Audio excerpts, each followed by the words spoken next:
Good afternoon. आज हम लोग देखते हैं बायोलॉजी का एक टॉपिक है जो फिजिक्स से भी रिलेटेड है, प्रकाश में, यानी मानव नेत्र। मानव नेत्र जो होता है खोखले गोले की भांति होता है, जिसका व्यास होता है 25 मिमी। तो व्यास किसे कहते हैं? यदि कोई गोला है तो गोले का कोई न कोई केंद्र होगा और केंद्र से परिधि तक की दूरी उसकी त्रिज्या होगी, और त्रिज्या के 2 गुने दूरी को हम लोग व्यास कहते हैं। तो मानव नेत्र का जो व्यास होता है वो 25 मिमी। आपसे प्रश्न पूछा जाएगा कि मानव नेत्र का व्यास कितना मिमी होता है, तो आप लिखेंगे कि 25 मिमी होता है। मानव नेत्र के आंतरिक भागों के विषय हम लोग देखेंगे और समझेंगे कि मानव नेत्र किस प्रकार कार्य करता है। तो देखिए, मानव नेत्र कुछ इस तरीके से होता है। अभी इतना अच्छे से फिगर नहीं बनेगा, फिगर आप देखिएगा ध्यान से। ये है मानव नेत्र। मानव नेत्र ये उभरा हुआ भाग है। यहाँ देखिए ऊपर वाला जो भाग बना है, इस भाग को हम लोग कहते हैं, ये वाला भाग कहलाता है दृढ़ पटल। दृढ़ पटल का काम क्या होता है? आंखों को सुरक्षा प्रदान करने का काम यही ऊपरी भाग करता है, दृढ़ पटल। यदि आंख को अंदर से निकाल लिया जाए तो ये गोले की तरह होगा, और जो ऊपरी भाग है इसका ये दृढ़ पटल कहलाता है। दृढ़ पटल के नीचे व्हाइट कलर का एक श्वेत पटल होता है, जिस वजह से आंख के कुछ हिस्से को छोड़कर बाकी सभी हिस्से सफेद रंग के दिखते हैं। तो ये वाला ऊपरी हिस्सा कहलाता है दृढ़ पटल। इसको हम लोग कहते हैं दृढ़ पटल। दृढ़ पटल के निचले वाले हिस्से को हम लोग कहते हैं दृढ़ पटल के नीचे वाले हिस्से को श्वेत पटल कहते हैं। ये वाला हिस्सा जो इसके अंदर है इसको हम लोग कहते हैं श्वेत पटल। श्वेत पटल। श्वेत पटल का कार्य होता है, श्वेत पटल का मुख्य कार्य है आंख के अंदर प्रवेश करने वाले चीजों को अवशोषित कर लेना तथा इसके परावर्तन को रोकना। श्वेत पटल का दूसरा काम होता है, आंख का जो सफेद रंग होता है इसी श्वेत पटल की वजह से होता है। ऊपर वाला भाग जो है उभरा हुआ भाग है, यहीं से प्रकाश आंख के अंदर इंटर करता है, जिस एरिया को हम लोग कहते हैं कार्निया। ये वाला हिस्सा उभरा हुआ भाग कार्निया कहलाता है। कार्निया यह एक पतली झिल्ली होती है और नेत्रदान में इसी कार्निया का ही दान किया जाता है। तो ये कार्निया एक पतली झिल्ली है न, इसी में नेत्रदान में यही कार्निया का ही दान किया जाता है। यानी नेत्रदान में किसका दान किया जाता है, प्रश्न पूछेगा, कार्निया का। तो नेत्रदान में दान कब किया जाता है? मरने के बाद। तो जीते जी रक्तदान किया जाता है और मरने के बाद नेत्रदान किया जाता है। नेत्रदान में इसी कार्निया का दान किया जाता है। यह ऊपरी झिल्ली होती है, एक पारदर्शी झिल्ली है, और इस पारदर्शी झिल्ली के जस्ट पीछे द्रव भरा होता है। इस द्रव को हम लोग कहते हैं, यही द्रव है। यह द्रव को अंग्रेजी में कहा जाता है, अंग्रेजी में इसका नाम है एक्वस ह्यूमरस। एक्वस ह्यूमरस, जबकि हिंदी में इसी को हम लोग कहते हैं जलीय द्रव। जलीय द्रव। यह द्रव का काम क्या होता है? आंख की नमी को बनाए रखना। आंख की नमी को यह बनाए रखेगा तथा आंख को सूखने से बचाएगा। मान लीजिए कोई कीड़ा टकरा गया इससे, तो ऐसी स्थिति में जो आंख से पानी निकलता है यह इसी जलीय द्रव से निकलता है, यही कहलाता है एक्वस ह्यूमरस। अब एक्वस, इस जलीय द्रव के जस्ट पीछे एक लेयर होता है, जिस लेयर को हम लोग कहते हैं आइरिस। ये वाला हिस्सा एक काले रंग का आपका कई कलर का होता है। ये मान लो ये पूरा का पूरा जो है दिख रहा है, इसी को हम लोग कहते हैं आइरिस। आइरिस, अंग्रेजी में इसको आइरिस कहते हैं, हिंदी में परितारिका कहते हैं। परितारिका। अभी आइरिस का काम क्या है बच्चों? आइरिस का काम होता है आंख को रंग प्रदान करना। आंख को रंग प्रदान करने का कार्य यही करता है। जैसे ये किस किस कलर का मुख्य रूप से आपको देखने को मिल जाएगा? ब्लैक कलर का, ब्राउन कलर का और ब्लू कलर का। तो ज्यादा से ज्यादा आपको देखने में ब्लैक कलर का मिलता है, आइरिस की वजह से ही। ब्लैक, ब्राउन और ब्लू कलर का। ब्लैक कलर का दिख सकता है, ब्राउन कलर का, ब्लू कलर का। इसी आइरिस में भी, आइरिस के नीचे भैया, आप आइरिस के नीचे आपको यहाँ बीच में छोटा सा छिद्र होता है, ये छिद्र, ये छिद्र होता है जिसको हम लोग कहते हैं पुतली। इसी छिद्र का नाम है, आइरिस के बीचों बीच एक छोटा सा छिद्र होता है जिस छिद्र को हम लोग कहते हैं पुतली यानी प्यूपिल, पुतली। अब इसी पुतली के रास्ते प्रकाश अंदर प्रवेश करता है। ये पुतली को फैलाने और सिकोड़ने का काम करती है आइरिस। यदि ज्यादा प्रकाश आंख में इंटर करेगी तो ऐसी स्थिति में यह आइरिस क्या हो जाएगी, सिकुड़ जाएगी, जिससे पुतली छोटा हो जाएगा साइज में। और अगर मान लो कम प्रकाश प्रवेश कर रहा है तो यह पुतली जो है, ये जो आइरिस है, आइरिस फैल जाएगी और पुतली का साइज बड़ा हो जाएगा। यानी अंधेरे में जाने पर ये पुतली का साइज क्या होता है, ये आइरिस फैल जाता है और पुतली का साइज बड़ा हो जाता है। और प्रकाश में जाने पर यह आइरिस जो है वो सिकुड़ जाता है और पुतली छोटा हो जाता है। पुतली इस प्रकार से समझिए आप। मान लीजिए गुब्बारे में छेद कर दीजिए और छेद करके उसको तानना चालू करिए तो उसका छिद्र क्या हो जाएगा, बड़ा। और अगर उसको छोड़ दिया जाए तो फिर से वह अपने साइज पे आ जाएगा। तो इसी प्रकार पुतली को कम और ज्यादा करने का काम यही आइरिस करती है। अगर मान लो प्रकाश की मात्रा ज्यादा इंटर कर रही है तो ये आइरिस क्या हो जाएगी, सिकुड़ जाएगी, इसके अंदर प्रकाश कम प्रवेश करेगा। और अगर मान लीजिए प्रकाश की मात्रा कम है, अंधेरा है, तो ऐसी स्थिति में यह पुतली आइरिस फैल जाएगा और आइरिस फैलने से ये पुतली क्या हो जाएगा, बड़ा हो जाएगा, जिससे प्रकाश इंटर कर जाएगा, जिससे आपको अंधेरे में भी थोड़ा बहुत दिखने लगेगा। ये है परितारिका यानी आइरिस और पुतली का काम।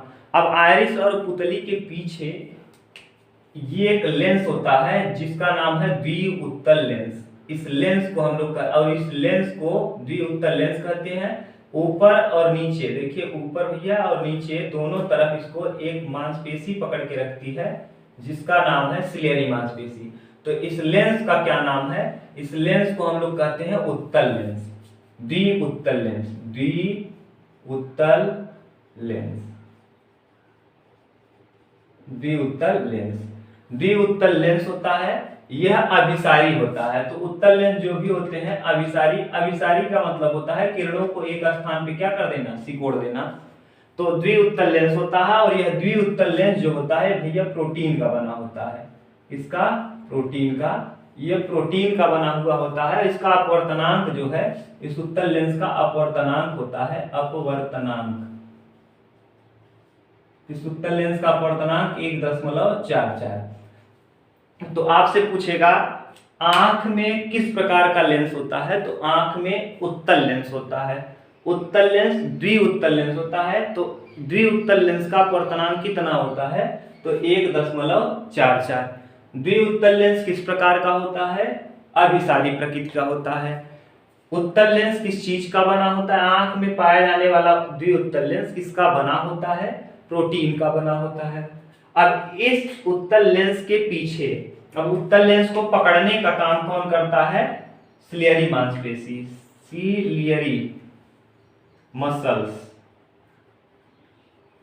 सिलियरी मसल्स यानी पच्छाभी मांसपेशी, पच्छाभी मांसपेशी, मांसपेशी।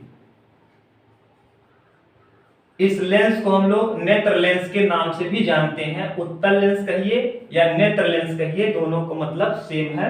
ये पच्छाभी मांसपेशी इस लेंस को पकड़ने का कार्य करता है और पकड़ करके इसको सिकोड़ने और फैलाने का काम करता है। वृद्धावस्था में यही जो सिलियरी मांसपेशी है यही शिथिल पड़ जाती है, जिस वजह से आदमी को जरा दृष्टि दोष हो जाता है। न तो ये ज्यादा फैल पाता है, न ज्यादा सिकुड़ पाता है। इसलिए व्यक्ति को, बूढ़े व्यक्तियों को दूर की और नजदीक की दोनों वस्तुएं साफ नहीं दिखाई देती हैं, जिसे हम लोग जरा दृष्टि दोष कहते हैं। आगे दृष्टि दोष में पढ़ेंगे किसमें दिक्कत हो जाती है, सिलियरी मांसपेशी में। बीमारी चैप्टर में हम लोग देखेंगे। यहाँ भी एक बीमारी होती है पुतली में। पुतली में कभी कभी यहाँ पे मोतियाबिंद नामक एक बीमारी हो जाती है। इसी पुतली के ऊपर, जहां से प्रकाश अंदर जा रहा है, इसी पुतली के ऊपर व्हाइट कलर का धब्बा बन जाता है, जिसे हम लोग मोतियाबिंद कहते हैं। यही पुतली है, इसी पुतली पे मोतियाबिंद, मोतियाबिंद। मोतियाबिंद नामक बीमारी कहाँ हो जाती है? पुतली पे। पुतली पे सफेद रंग का धब्बा बन जाएगा जिसे मोतियाबिंद कहा जाता है। इसका ऑपरेशन के द्वारा इसको हटा दिया जाता है डॉक्टरों के द्वारा, दूरबीन के द्वारा। अब यहाँ देखिए, ये श्वेत पटल के विषय में आपको पता चल गया, किसी की वजह से आंख का रंग क्या होता है? सफेद। दृढ़ पटल का काम क्या है? आंख को सुरक्षा प्रदान करने का काम। यही कारण है कि आपके ऊपर आंख जो सफेद कलर का दिख रहा है, इस पे कोई भी कीड़ा आके टकराता है तो कितना भी तेजी से टकराए तो ऐसी स्थिति में आंख फूटती नहीं है, उसमें चोट आता है। और यहाँ के जो पीछे इसके श्वेत पटल के नीचे रक्तक पटल है, उसमें कोशिकाएं होती हैं नसों की पतली पतली, वो कोशिकाएं ब्लड रक्तहीन कर देती हैं, जिस वजह से आपकी आंखें लाल दिखने लगती हैं। अब यहाँ क्या है, अब पीछे भी एक द्रव भरा होता है, आगे भी एक द्रव भरा है। यहाँ इस द्रव को हम लोग कहते हैं जली द्रव, लेकिन इसके पीछे भी द्रव भरा रहता है। ये यहाँ भी एक प्रकार का द्रव भरा है। इस द्रव को भी हम लोगों को समझना है कि ये द्रव क्यों भरा गया है। देखिए, इस द्रव को हम लोग कहते हैं विट्रस ह्यूमरस। जो आंख के बीच में यानी अंदर भरा गया है उसका नाम क्या है? तो उसका नाम है विट्रस ह्यूमरस। अब विट्रस ह्यूमरस का काम क्या है? अब अगर आंख में है तो कोई ना कोई काम होगा, इसका भी काम है भैया आंख को पिचकने से बचा। अगर मान लीजिए यहाँ कुछ ना हो, कोई जल ना होता तो आंख क्या होता? पिचक जाता, और आपको देखने के लिए फिर इसको आप किसी यंत्र से फैलाना पड़ता। तो जब आपको देखना होता तो बाहर से इसको फैलाते। तो इसीलिए भगवान ने इसमें क्या कर दिया, एक द्रव भर दिया जिससे पिचकने ना पाए। मान लीजिए आप एक गुब्बारा लीजिए, गुब्बारे को ऐसे छोड़ दीजिए तो वहां क्या हो जाएगा? वो चिपक जाएगा। लेकिन जैसे ही आप उसके अंदर जल भर देंगे तो ऐसी स्थिति में गुब्बारा जिस स्थिति में रहेगा वो ऐसे ही बना रहेगा। तो इसका काम होता है आंख को पिचकने से बचाने का काम यही करता है। एक द्रव होता है, इसका नाम होता है विट्रस ह्यूमरस, जो नेत्र लेंस और रेटिना के बीच में होता है। अब क्या काम है? अब यहाँ से प्रकाश इंटर किया और इंटर करने के बाद लेंस से टकराने के पश्चात ये जाके आपकी गिरेगा कहाँ? यहाँ एक चीज पाया जाता है इस रक्तक पटल के पीछे, जिसको हम लोग कहते हैं रेटिना। इस यहाँ है, इसका नाम है रेटिना, और यही सबसे मुख्य भूमिका निभाता है आंख में प्रतिबिंब बनाने का। रेटिना जो है, इसी रेटिना पर प्रतिबिंब बनता है, और इस रेटिना पे जो प्रतिबिंब बनता है वो उल्टा बनता है। उल्टा प्रतिबिंब बनता है। और इस उल्टे प्रतिबिंब को, अब यहां से देखिए कई प्रकार की नसें निकली हैं, जिन नसों को हम लोग कहते हैं ब्रेन में जुड़ने वाली नसें हैं। ये नसें जाके कहां जुड़ेंगी? आपके ब्रेन से। और इस ब्रेन में जब ये नसें जुड़ेंगी तो इन नसों से इस ब्रेन के पास सिग्नल पहुंचेगा, और ये ब्रेन क्या काम करेगा? रेटिना पे बने हुए उल्टे प्रतिबिंब को ये ब्रेन क्या कर देगा? सीधा। तो यानी आपके यहां से रेटिना पे बनने वाला प्रतिबिंब कैसा बना? उल्टा बना। लेकिन इससे दृष्टि नाड़ियां निकली हैं, ये दृष्टि नाड़ियां जाके ब्रेन से कनेक्टेड हैं। ये ब्रेन क्या करेगा? उल्टे इमेज यानी उल्टे प्रतिबिंब को सीधा कर देगा, और आपको कोई भी चीज सीधा दिखेगी। अब यहाँ क्या है? यहाँ भी दो बिंदु पाए जाएंगे, एक का नाम रहता है पित्त बिंदु और एक का नाम है अंध बिंदु। पित्त बिंदु उस स्थिति को कहते हैं जहाँ पे एकदम स्पष्ट प्रतिबिंब बनता है। जो स्नाइपर्स होते हैं, जो माने गोली का शूट करते हैं, शूट करने के लिए कभी आपने देखा होगा कि ऐसे बंदूक लेकर के आंख के पास लगा करके तब उसको क्या करते हैं? शूट किया जाता है किसी को। तो जब शूट किया जाता है तो इसी बिंदु पर जब इमेज बनता है तभी शूट करते हैं। इसका नाम होता है पित्त बिंदु। इस पित्त बिंदु पे बिल्कुल स्पष्ट प्रतिबिंब बनता है। इसी पित्त बिंदु पर स्नाइपर्स माने जो मारने वाले होते हैं, जो अभी आजकल खेला जाता है, क्या नाम है उसका, जो शूट करने वाला? Free fire. उस फ्री फायर में आप लोग देखते होंगे, पहले आदमी निशाना लगा लेता है, उसके ऊपर पड़ जाता है, फिर स्नैपशॉट मार करके तब मारते हैं इसी पित्त बिंदु पे बना करके। एक और बिंदु होता है जिसका नाम होता है अंध बिंदु का काम क्या है? इस बिंदु पर स्पष्ट प्रतिबिंब नहीं बनता है। पित्त बिंदु पर एकदम स्पष्ट प्रतिबिंब बनेगा और अंध बिंदु पर स्पष्ट प्रतिबिंब नहीं बनता। इसको कहते हैं अंध बिंदु। अब आपसे प्रश्न पूछेगा सबसे ज्यादा स्पष्ट प्रतिबिंब कहाँ बनता है? पित्त बिंदु पर। स्पष्ट प्रतिबिंब कहाँ नहीं बनता? अंध बिंदु पर। प्रतिबिंब कहाँ बनता है? रेटिना पर। और रेटिना के विषय में एक जानकारी और समझ लीजिए कि रेटिना में दो प्रकार का सेल पाया जाता है, एक दंडाकार और एक का नाम होता है शंक्वाकार। शंक्वाकार। अब बच्चों इसके विषय में भी आप जान लीजिए शंक्वाकार और दंडाकार का मतलब क्या है।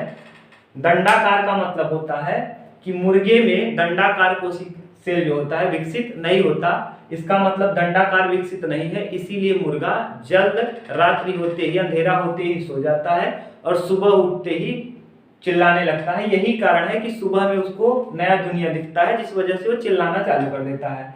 और दंडाकार कोशिकाएं मुर्गे में कम विकसित होती हैं, लेकिन उल्लू में बहुत ज्यादा विकसित होती हैं।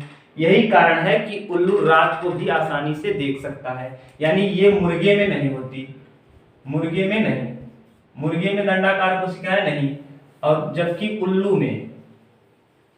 में पाई जाएंगी। तो दंडाकार कोशिकाएं उल्लू में पाई जाएंगी और मुर्गे में नहीं पाई जाएंगी।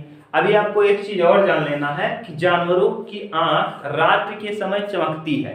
टॉर्च जलाइए जानवर की आंख पे तो आपको चमकता हुआ दिखेगा। उस किस कारण से वह चमकता है? तो उसमें एक द्रव पदार्थ पाया जाता है जिसका नाम है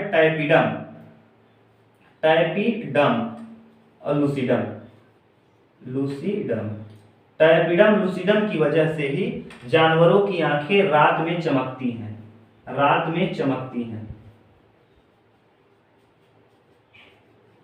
रात में किस वजह से जानवरों की आंखें चमकती हैं? टैपीडम लूसीडम की वजह से। और एक चीज और जान लीजिए बच्चों, ये जो टैपीडम लूसीडम है ये गाय तथा बैल में ज्यादा विकसित होता है। यही कारण है कि बैल यदि लाल कलर या ब्लैक कलर को देखता है तो ज्यादा भड़क जाता है। तो यही कारण, भड़कने का मतलब भागने लगता है या फिर उसको दर्द चुभन महसूस होती है। यही टैपीडम लूसीडम किस में ज्यादा होगा? यानी बैल में और गाय में। ये टैपीडम लूसीडम की वजह से ही रात्रि के समय जानवरों की आंखें क्या होती हैं? चमकती हैं। अभी आपको जो बता दिया इसमें, ये सब इंपॉर्टेंट प्रश्न है। आपसे क्या क्या नॉर्मल प्रश्न पूछे जा सकते हैं उसके विषय में हम देख लेते हैं। जैसे पूछेगा कि नेत्रदान में किसका दान किया जाता है, तो आप कहेंगे कार्निया का। यानी नेत्रदान में किसका दान? कार्निया। कार्निया एक पतली झिल्ली होती है। दूसरा प्रश्न पूछ सकता है आपसे कि आंखों का रंग किसकी वजह से होता है? तो आंखों का रंग जो होता है आइरिस के ऊपर डिपेंड करता है। कहीं आप देखेंगे तो कभी ब्लैक कलर का ही दिखता है, बीच में या तो काले रंग का होगा, या तो ब्राउन कलर भूरे रंग का होगा, या तो ब्लू कलर का। ब्लू कलर का बहुत कम देखने को मिलता है और ब्राउन और ब्लैक कलर का नॉर्मल देखने को मिल जाएगा। आगे इसके बीच में द्रव भरा होता है जिसे जली द्रव कहते हैं। इस जली द्रव का काम क्या होता है? आंख के नमी को बनाए रखना तथा कीटाणुओं को टकराने पर आंख से नमी को पानी को बाहर निकालने का काम करता है। इसी बीच में आइरिस के बीच में पुतली यानी पाई जाती है, जिस पुतली से होकर के प्रकाश अंदर प्रवेश करता है। और पुतली का काम क्या है? एक छोटा माने आइरिस सिकुड़ेगा तो पुतली छोटा हो जाएगा, और अगर आइरिस फैलेगा तो पुतली बड़ा हो जाएगा। इस पुतली पर ही कभी कभी सफेद कलर की पट्टी जम जाती है जिसे मोतिया बिंद कहा जाता है। जब अंदर आगे अब प्रवेश करेगा प्रकाश तो जाके टकराएगा द्विउत्तल लेंस से, जो प्रोटीन का बना होता है, अभिसारी होता है, अपवर्तनांक इसका 1.44 होता है। इसको पकड़ के रखने का काम करती हैं पच्छावी मांसपेशियां। बुढ़ापे में पच्छावी मांसपेशियां शिथिल पड़ जाती हैं, जिस वजह से आदमी को जरा दृष्टि दोष हो जाता है। यहाँ बीच में भी एक द्रव भरा होता है जिसे विट्रस ह्यूमरस कहते हैं। इसके अंदर आंख को पोषण प्रदान करने के लिए इसके नीचे एक रक्तक पटल होता है, जिस वजह से आंख को भी पोषण मिलता रहे। रक्तक पटल। इस रक्तक पटल का काम क्या है? आंख को पोषण प्रदान करने का काम। दृढ़ पटल इसको बनाए रखती है। दृढ़ पटल का 25 मिमी, अभी आपको बोल दिए थे, दृढ़ इसका व्यास जो होता है 25 मिमी होता है। और इसके बाद द्विउत्तल लेंस के बाद जो प्रतिबिंब बनता है आपके रेटिना बनता है। रेटिना में दो प्रकार का सेल पाया जाता है, दंडाकार और शंक्वाकार। रेटिना में उल्टा प्रतिबिंब बनता है, उसको सीधा करने का काम करती है ब्रेन इसको सीधा कर देता है। इसमें कुछ नसें गई होती हैं, जिन नसों की वजह से ब्रेन के पास सिग्नल जाता है। उल्टे प्रतिबिंब को ब्रेन क्या कर देता है? सीधा कर देता है। जय हिंद बच्चों, फिर हम लोग मिलेंगे अगले वीडियो में। तब तक के लिए धन्यवाद।